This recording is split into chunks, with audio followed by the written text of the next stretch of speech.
Good morning to you, ladies and gentlemen. This is Scott, live from Scott Manning YouTube Sports Talk. I want to thank all of my loyal viewers for taking a few minutes with me here this morning. I'm not going to be here very long, but I just want to do a quick Friday night wrap-up of what I saw last night.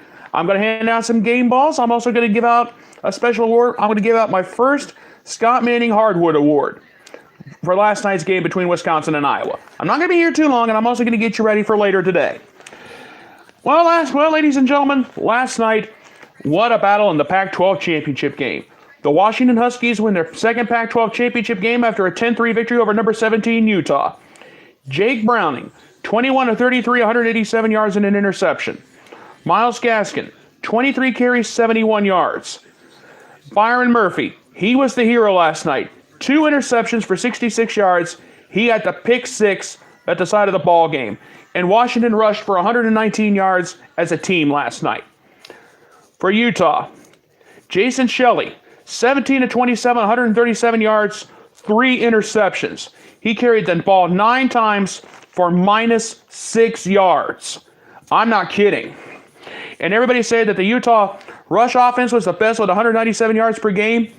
Washington shut them down to 51. They almost shut them down to almost nothing last night. Byron Murphy was named the Pac-12 championship game MVP. And think about this. The Washington defense stepped up. 6 tackles for loss, 3 interceptions, 2 sacks.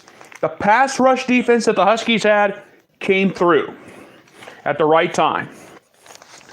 And I'll tell you what, the Husky defense really stepped up. They held Utah to 12 first downs and 188 yards total offense for the game.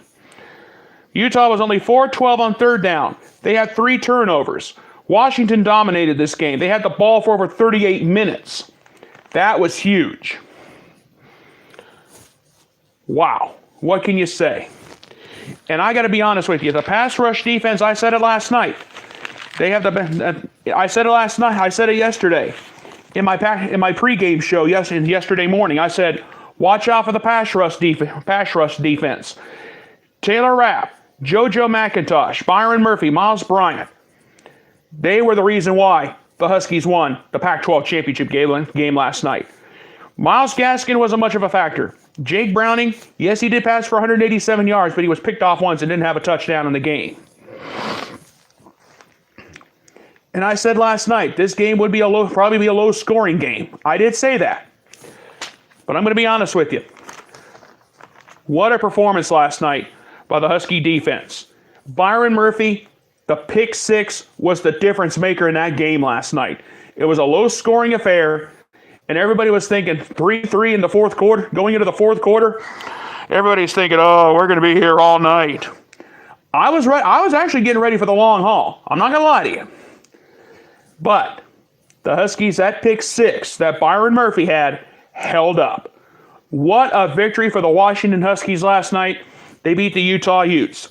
The next stop, the Rose Bowl. And a possible matchup between either Ohio State, Northwestern, or possibly Michigan. Anything is possible. We got to think about the Wolverines too, because they're right there as well. So, but I will say this though. I hope Dwayne Haskins and the Ohio State offense were taking notes, or at least Northwestern or Michigan. I was hoping all those offenses took notes last night, because the Husky pass rush defense is one of the best in the country. And Utah took them lightly. Jason Shelley, he got sacked twice. Picked off 3 times, it was just a bad game for the Huskies, for the Utah Utes all around. But what can you say? It was a great game last night. Washington coach Chris Peterson, he was so proud of his defense that they earned it. They earned the Pac-12 championship game. I got a couple of other games to hand out. Then I'm going to hand out some game balls. So just bear with me here for just a couple of minutes. I got a couple of other games. I got a couple more things I want to talk about. Let's talk about the MAC championship, the Mid-America Conference championship game. Northern Illinois shocked Buffalo 30-29. Marcus Childers for NYU, 21 of 33, 300 yards, 4 touchdowns, and an interception. DJ Brown, 4 receptions, 84 yards, 2 touchdowns. Spencer Tears, 6 receptions, 73 yards, 2 touchdowns himself. That was a huge victory. For Buffalo, Tyree Jackson, he had 252 yards passing for the game and 2 touchdowns. Jared Patterson, 18 carries for 72 yards and a touchdown on the ground. Kevin Marks, 17 carries, 72 yards and a touchdown on the ground himself. Anthony Johnson, 7 receptions, 124 yards and a touchdown.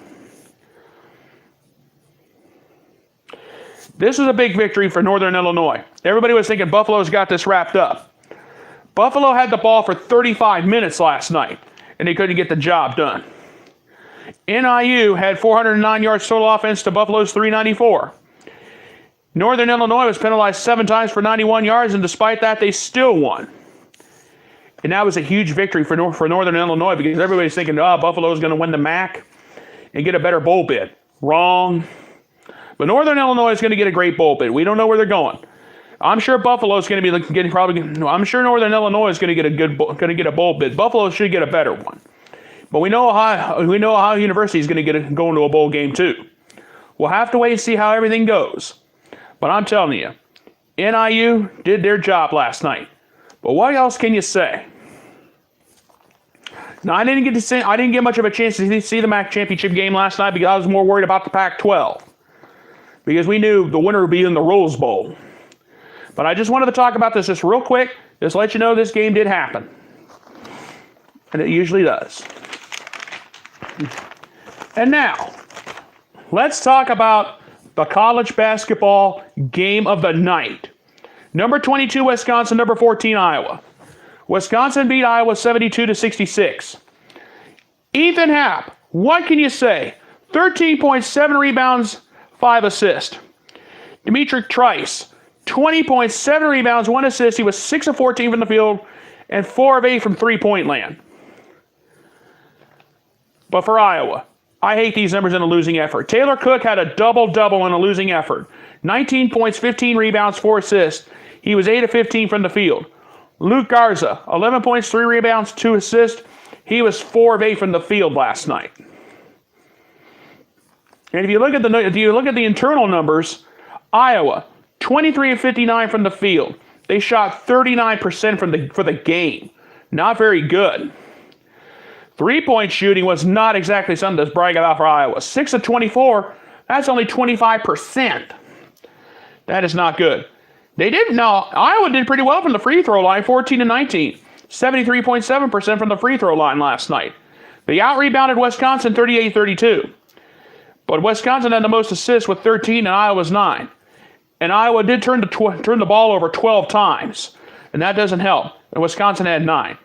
But for Wisconsin went 27 of 56 from the field. That's 48.2%. That's pretty good. Three-point shooting, not exactly a stellar night from the three-point line.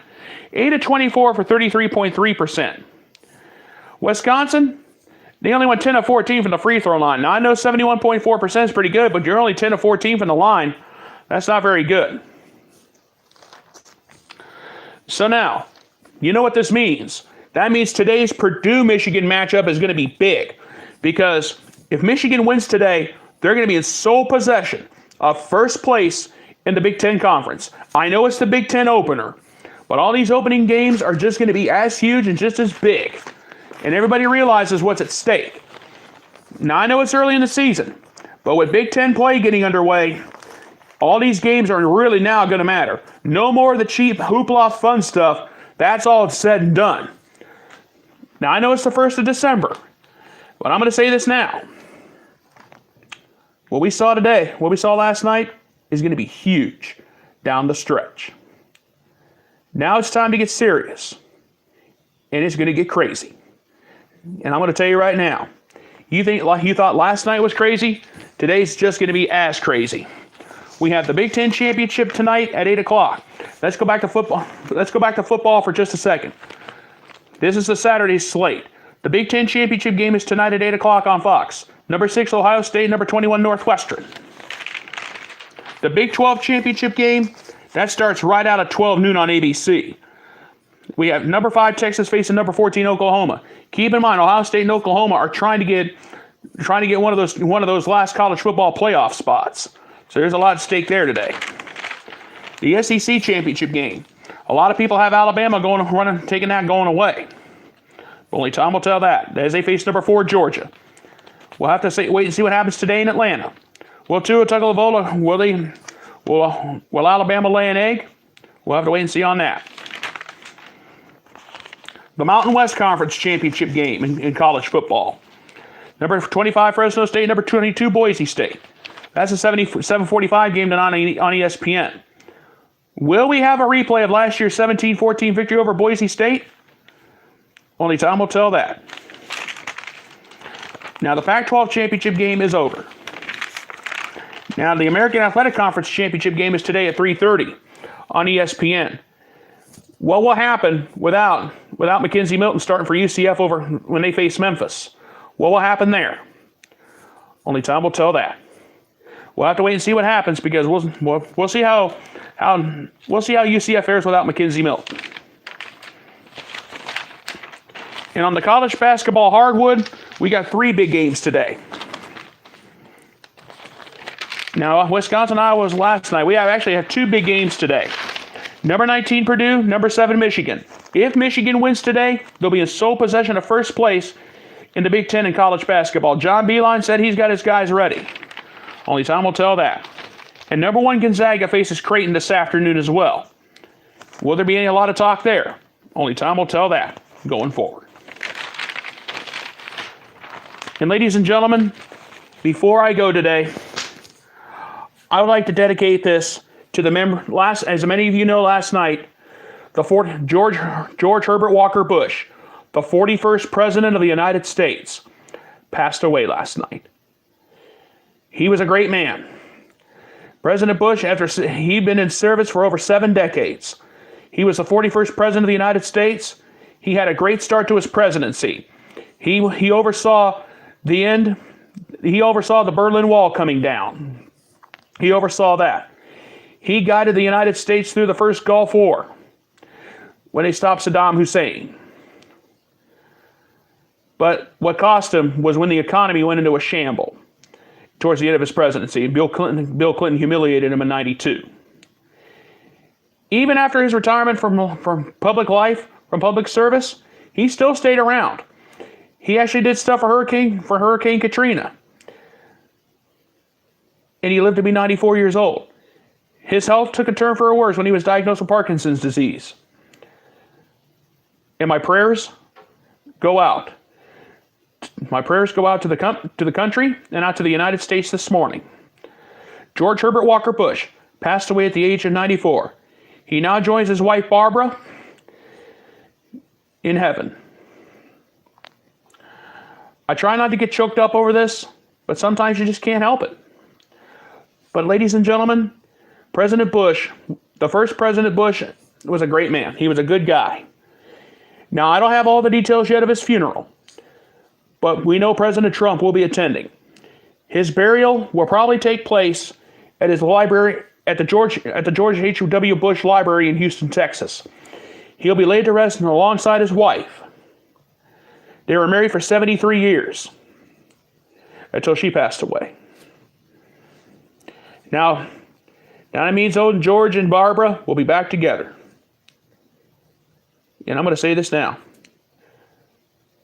My prayers go out to the Bush family. And what can you say? He would have made a better president had the economy not gone bad in the early 90s. At one point, he had a 91% approval rating after the first Gulf War. President Bush will be great. President George H.W. Bush will be greatly missed. And my prayers go out to the Bush family on this day. And I'm going to leave it at that on this day. All right, folks, I'm going to go ahead and get on out of here. I want to thank you guys so much for being with me here this morning. I will be back later tonight, or if we have a major upset anywhere, I will come back on the air to fill you in on it. But I want to thank you guys for being with me here this morning. I will be back between 11:30 and midnight tonight for the college football basketball wrap-up show, and we're going to have a busy day ahead of us here today. This short show is dedicated to the memory of the 41st President of the United States, George H.W. Bush. Mr. Bush, thank you for your service. We may not have agreed on everything, but you will be sorely missed here in the United States. Thank you, folks, so much for being with me. You guys have a great day with me. You guys have a great day. Goodbye, everybody, and thank you so much. And Mr. President and President Bush, Godspeed.